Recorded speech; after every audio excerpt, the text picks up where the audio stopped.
Before diving into this incredible story, consider subscribing to the channel and hitting the bell.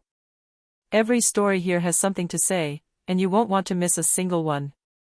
It was a sunny afternoon in a seaside resort known for its white sand beaches and crystal clear waters. The Johnson family, all black, had just moved into a charming cottage for a well-deserved vacation. The father, Marcus Johnson, a man of about 40 with piercing eyes, smiled at his children, Talia and Derek, as they ran towards the water. His wife, Angela, was adjusting the towels on the terrace, happy to finally see her family reunited far from the stress of the city. But the calm was about to be shattered. Two uniformed police officers, visibly uncomfortable and tense, approached aggressively. The older one, Officer Reynolds, a closed-faced white man, pointed at their car. "You can't park here. Show me your papers," he shouted with palpable arrogance. Marcus, remaining calm, replied politely, "We just arrived. Here are our IDs and the cottage reservation." Reynolds frowned, and his young colleague, Officer Blake, intervened impatiently. "Looks like you're trying to fool us. Get out of the vehicle." Before Marcus could react, Blake swung open the door and began searching the car. Angela screamed in fear, while Talia and Derek huddled in the back seat. The neighbors watched in shock, but none dared to intervene. What the police didn't know was that Marcus Johnson was no ordinary vacationer. A seasoned FBI agent, he had spent years infiltrating criminal networks and protecting high-risk witnesses. Behind his calm exterior and vacation attire, he was trained to react in any dangerous situation. As Reynolds handcuffed Marcus, Blake openly mocked his family. But Marcus, controlling his anger, began discreetly recording the scene on his secure phone. He knew that every word, every gesture could serve to reveal the truth and turn the tables on these racist police officers. Tensions rose. Marcus wasn't going to remain a victim. He had a plan. And soon, the police, who thought they were dealing with an innocent family, would discover they had just attacked one of the FBI's most formidable agents. The sun shone brightly on the small seaside resort, and the waves gently lapped the golden sand. The Johnson family had just unpacked their suitcases at the cottage they had booked for a well-deserved week of relaxation. Angela was adjusting the cushions on the terrace while her children, Talia, 12 years old, and Derek, 9 years old, ran towards the beach laughing out loud. Marcus, the father, watched with a slight smile, savoring the rare tranquility this trip offered him. He knew the stress and pressure of the outside world. As an FBI agent, Marcus had seen the worst aspects of humanity, from drug trafficking to international criminal networks. But here, with his family, he simply wanted to enjoy the sun, the sand, and his children's laughter. Everything seemed perfect, until the shrill sound of sirens. Two police cars stopped abruptly in front of the cottage. The officers got out quickly, as if expecting a confrontation. One of them, a middle-aged white man with a hard face and suspicious eyes, stepped forward first. "You can't just stand there. Show me your ID," he thundered, pointing at their car. Angela felt her heart race. "But, we just arrived. We have a reservation," she began. The man cut her off with an impatient gesture. "It doesn't matter. Get down." The younger second officer eyed Marcus suspiciously. His lips curled into a sneer. "Looks like you're trying to hide something from us," he said. Marcus stood up slowly, remaining calm. He held out his papers and the booking confirmation. "We have nothing to hide. Here's our information." But the police wouldn't listen. Blake, the young officer, yanked open the car door and began searching the interior. Angela screamed, and Talia and Derek huddled in the back seat, frightened by the sudden violence. Marcus felt his anger rising, but he knew he had to remain in control. Every move, every word mattered. He discreetly took out his secure phone and began filming. The arrogant, racist faces of the police officers were now recorded for what came next. As Reynolds, the experienced police officer, handcuffed Marcus, young Blake burst out laughing and mocked the family. But Marcus was no ordinary father or mere vacationer. He knew this injustice would backfire on them. And he was ready. Marcus stood there, his hands behind his back, handcuffed, but his mind was racing. Every movement of the officers, every glance, every impulsive order was analyzed with precision. He knew they believed themselves to be in a position of power, but they had no idea who they were dealing with. Angela approached him, her voice trembling. "Marcus, what do we do?" He gave her a reassuring look. "Stay calm, Angela. Don't say anything more than necessary. Just watch and listen." The children sobbed silently in the back of the car. Marcus thought of their safety above all else. He knew that the slightest misstep by the police could escalate. Reynolds ordered Blake to place Marcus in the patrol car. The arrogant young officer had no idea that Marcus already knew several techniques for turning a tense situation around. As soon as Marcus was seated, he feigned slight obedience, while discreetly activating an app on his secure phone that transmitted a live feed to his team at the FBI. A few minutes later, a plainclothes officer stationed at a distance began receiving the signal. Every action the police made, every arrogant word they spoke, was now being documented and analyzed in real time. Reynolds, confident, gave a sneer. "So you think your little family can fool us?" Marcus replied calmly, his voice firm but measured, "I'm not fooling anyone. But you should check your methods." Young Blake, irritated, took a step forward. "Be careful what you say, sir." Marcus let out a small smile. "Oh, I'm very attentive." Then, taking advantage of a moment of inattention from Reynolds, Marcus made a discreet movement with his foot, triggering a small GPS beacon hidden in his watch. This would allow his team to locate the car if it ever moved to a remote location. Angela, still panicking, whispered, "Marcus, what are you doing?" He replied calmly, "Just enough so they can't harm us. Trust me." As tensions reached their peak, Marcus knew the moment of the final confrontation was approaching. The police, confident in their power, were unaware that they had just fallen into the trap of an FBI agent. The truth would soon come out, and the Johnson family would not only be freed, but would also expose the injustice and racism of these men. Marcus remained silent, carefully observing the police officers' every move. Reynolds, confident in his authority, kept talking, listing vague and exaggerated accusations, trying to intimidate the Johnson family. But Marcus, calm and methodical, began to use his experience to turn the tables. With a discreet gesture, he passed his phone to Angela, who hesitantly opened it. She saw the live video feed of the scene, captured by the secure device Marcus had activated. "Marcus, this is incredible," she murmured, realizing they now had proof of everything that was happening. Marcus smiled slightly. "Stay calm, Angela. What you see will be crucial." In the car, young Blake continued to mock Marcus, speaking loudly to intimidate the family. But Marcus, with a single glance, managed to capture his arrogance and turn it against him. He knew exactly how to use reverse psychology. "Blake," Marcus said calmly, "you seem nervous. You're not comfortable with this situation, are you?" Blake blushed, surprised by Marcus's lucidity. "What?" he stammered. "Oh yes, I can see it in your gestures. You're here to show your power, but the truth is stronger than you think," Marcus continued in a calm but authoritative voice. Reynolds, frustrated, pounded his fist on the dashboard. "Quiet. You don't know who you're talking to." Marcus, unperturbed, replied, "On the contrary, I know very well. And soon, everyone will know exactly what's going on here." Thanks to the GPS tracker and live feed, Marcus's team could track the car and prepare for an intervention if necessary.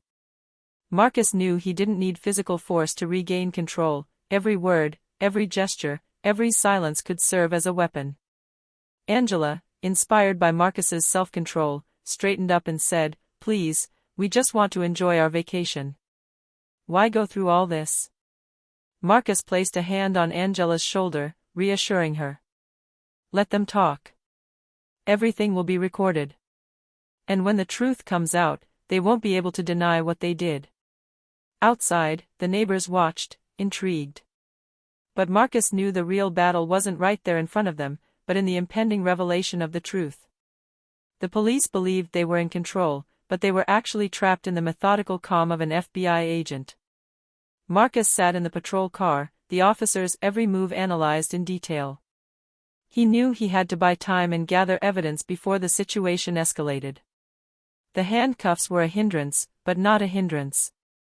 His mind was already constructing the plan that would bring down Reynolds and Blake. Outside, Angela watched, anxious but confident. The children, still huddled in the back, looked at their father in admiration, instinctively sensing that he was in control despite appearances. Marcus surreptitiously activated a feature on his phone. Every word the officers spoke would be recorded with a precise time stamp, making their accusations impossible to dispute. He knew that the slightest inconsistency or hint of racism would be enough to turn the tables on them. Reynolds, frustrated by Marcus's imperturbable calm, began to lose patience. "You think you can challenge us?" he growled. "I can put you in a cell for the night." Marcus raised an eyebrow. "You can try. But know that every action you take is already documented. And you'll regret it." Blake snorted, not understanding the magnitude of what he had just heard. "Regret? We're the police here." Marcus gave a small smile. "Exactly. And that's where you're wrong. You don't know who you're dealing with." In a calculated move, Marcus slid his phone out of his sleeve and positioned it at an angle where it captured not only the interior of the car but also the faces and gestures of the officers. The image was clear, the evidence irrefutable. Suddenly, a neighbor came out onto the terrace, watching the scene in astonishment. Marcus took advantage of the opportunity. "Do you see, madam, sir? All this is happening for no reason." The policeman frowned, aware that other eyes were now watching. Reynolds felt the situation slipping away from him. "Enough," he yelled. But Marcus, calm and authoritative, continued, "I'm not trying to challenge you. I'm simply offering you a chance to rectify your mistakes before it becomes public." Angela, encouraged, whispered to her children, "Stay calm. Dad knows what he's doing." And in the silence that followed, Marcus knew the moment of direct confrontation was approaching.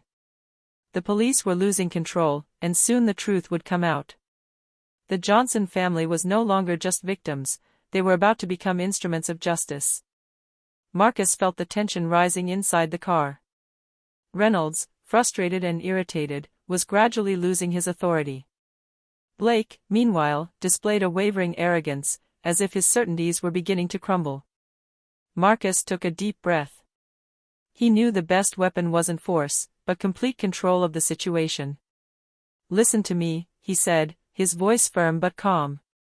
"You think handcuffing an innocent family is your power, but it's actually your greatest weakness."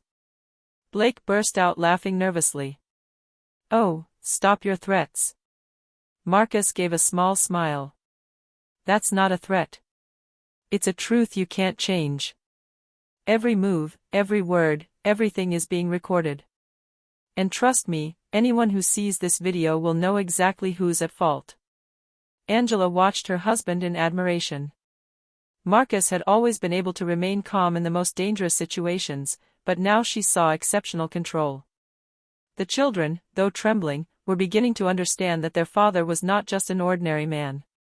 Marcus subtly slid his phone so that the camera could also film the street and the curious neighbors. The image was perfect, evidence of the police officer's arrogance, the family's reactions, and potential witnesses. Then, in a lower voice, he addressed Reynolds, "Do you know who I am?" Reynolds frowned suspiciously. "Whatever, you're here under my authority." Marcus smiled again, this time with a defiant glint. "I'm Marcus Johnson, FBI agent. And trust me, you don't want this information to become public." Silence fell in the car. Blake paled, unable to hide his panic. Reynolds gaped, suddenly realizing the magnitude of the mistake he had just made. The Johnson family, whom they thought they could intimidate, now held a power they had never imagined, truth and justice. Angela whispered, "Oh my God." Marcus placed his hand on Angela's shoulder. "Everything's going to be okay. We're going to get out of here, and the truth will be out." Outside, the neighbors began to whisper among themselves, puzzled by Marcus's absolute calm and the unusual atmosphere in the patrol car. The police, who thought they had the situation under control, were now trapped by their own arrogance. Marcus knew the decisive moment was approaching. Very soon, Reynolds and Blake would discover that the arrest of this innocent family would backfire on them in the most spectacular way. As Reynolds and Blake began to realize the magnitude of their mistake, Marcus remained impassive. Every movement was measured, every word spoken with precision. He knew he must now turn inaction into action, and the truth would come out of its own accord. Discreetly, Marcus activated a feature on his secure phone. Within seconds, the alert was sent to his plainclothes FBI colleague stationed nearby. They now had an exact location thanks to the GPS beacon he had activated earlier. The operation was not only for his protection, but also to ensure that injustice would not go unpunished. Blake, still arrogant but now worried, snapped, "You can't do that, it's not legal." Marcus stared at him calmly. "What you're doing isn't legal either. Handcuffing an innocent family, under the guise of racial suspicion, you've just crossed a line." Reynolds tried to regain control. "Quiet. You're in my car." Marcus raised an eyebrow. "In your car maybe, but outside there are witnesses and evidence. And they'll speak for us." At that moment, two plainclothes officers quietly appeared behind the car. Their presence went almost unnoticed by Reynolds, but Marcus had long known it. They were ready to intervene if the situation turned dire. Angela, sensing the impending turning point, whispered to her children, "Breathe, everything will be fine. Dad is in control." Marcus turned to Reynolds and Blake, his voice firm and sharp. "You thought you could intimidate a black family, but you met the wrong opponent. Now everyone knows what's going on here. And believe me, it will have consequences." Reynolds stammered, flushed with anger and shame. Blake looked around, unable to hide his panic. The scene was shifting. What had begun as a wrongful arrest was transforming into a display of power, but not the power of the police, the power of truth and justice. Marcus knew he had to remain calm until the end. The Johnson family was no longer just a victim, it had become the instrument of public exposure. The police who thought they were imposing their law were now being exposed, and soon Reynolds and Blake would no longer be able to pretend that nothing had happened. The silence in the car was almost palpable. Reynolds and Blake, who until then had displayed arrogance and superiority, now seemed frozen by a fear they refused to admit. Marcus, always calm, observed their reactions with surgical precision. Every twitch, every movement betrayed their growing anxiety. Marcus slowly placed his hands on the dashboard, interlacing his fingers masterfully. "You thought you were intimidating my family," he said, his voice clear and steady, "but you're falling into your own trap." Blake straightened, trying to compose himself. You can't do this. We're the law here." Marcus smiled, imperceptibly, then said, "The law is not arbitrary. Handcuffing an innocent family based on racial prejudice is not the law. It is an abuse of power. And every action you took today is documented." Angela, sensing victory approaching, whispered to Marcus, "What are you going to do now?" Marcus simply replied, "Show the truth."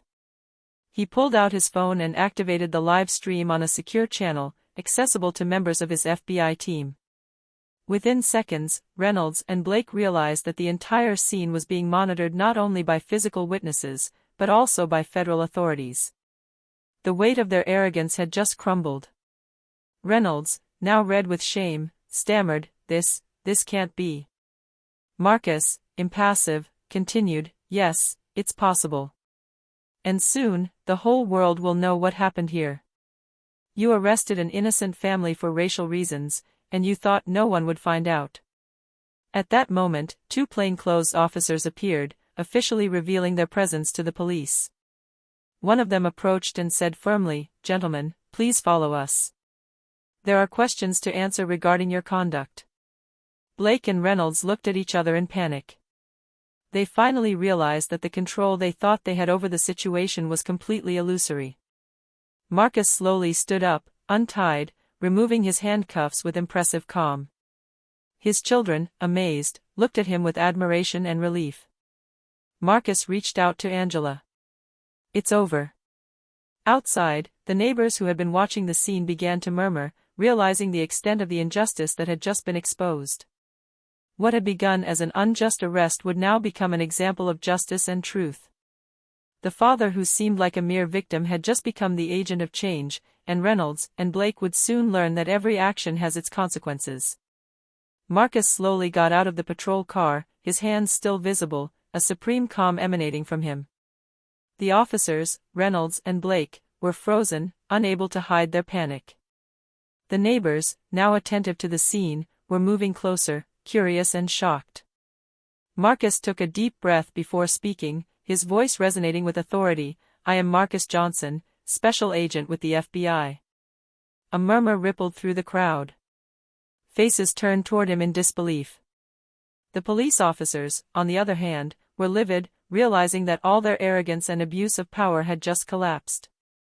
"You thought you were intimidating my family and enforcing your personal law," Marcus continued, "but you have just broken the law in the most serious way, by discriminating against and harassing innocent people. All of this has been recorded and will be reviewed by federal authorities." Angela, the children at her side, looked at him with admiration and pride. "Dad," Talia whispered. Marcus turned to Reynolds and Blake. "There will be investigations. There will be sanctions. And, most importantly, the world will know that you committed an injustice. You attacked an innocent family and ignored human dignity." Blake stammered, trembling, "But, we..." Marcus raised a finger, silencing. "Everything you say from now on will be accompanied by evidence.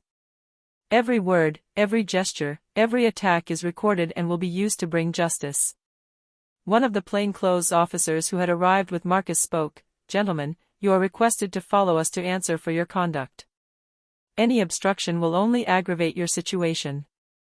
Reynolds and Blake, bewildered and helpless, realized they had lost not only control of the situation but also all credibility. Marcus, on the other hand, stood motionless, majestic in his calm and poise. The neighbors began to clap softly, knowing they had just witnessed a lesson in courage, justice, and dignity. The Johnson family, victims of a racist abuse of power, had just been transformed into a symbol of truth and resilience. Angela approached Marcus and whispered, "Thank you for protecting our family, and justice." Marcus smiled, hugging his family. "Justice is never just a word, it's an action. And today, we reminded everyone of that." At that moment, the truth was no longer hidden. The racist police officers had just lost to the integrity, self-control, and courage of a father and FBI agent. The scene, now etched in the memories of all witnesses, would become an example for many. The next morning, news of the incident spread quickly throughout the city. Neighbors who witnessed the incident shared videos and testimonies on social media, sparking a wave of public outrage.